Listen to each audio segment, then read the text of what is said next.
कलाहांडी जिला गोलमुंडा ब्लॉक सभागृह आरसीटीसी भुवनेश्वर तरफ बीएमजेड जर्मन और चाइल्ड फंड को मिलित सहायता एक दिवसीय सरकारी कर्मचारी सहित नेटवर्किंग समन्वय बैठक अनुष्ठित होईछि।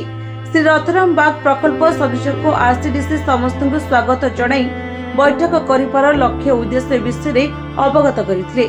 मुख्य अतिथि भावे श्री बिंदु महानंद अध्यक्ष पंचायत समिति गोलमुंडा, सम्मानित अतिथि भावे श्री विश्वनाथ राउत भारप्राप्त गोष्ठी उन्नयन अधिकारी गोलमुंडा प्रमुख उपस्थित थिले। श्री महानंद गोलमुंडा ब्लॉक रे नरेगा काम पई अर्थर अभाव नहीं, काम करिबारे कोनोसी असुविधा नहीं और यथाशीघ्र पारिश्रमिक दियाजिबो। दादन श्रमिक कमेबा पई सरकार को योजना को लाभ उठेबा पई परामर्श देथिले। श्री राउत युवपीढ़ी ब्लॉक स्तरीय कर्म नियुक्ति मेला अंश ग्रहण करबा परे निज पसंद अनुसार काम करबा उपरे गुरुत्व प्रदान करथिले। अन्य विभागीय अधिकारी प्रमुख निज विभाग लाभ नेबा पई आलोचना करथिले।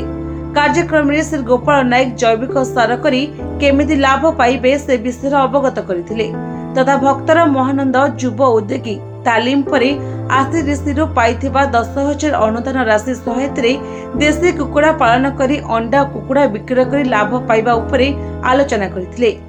कार्यक्रम में 40 रु ऊर्ध्व युव उद्योगी कृषक प्रमुख अंशग्रहण करथिले।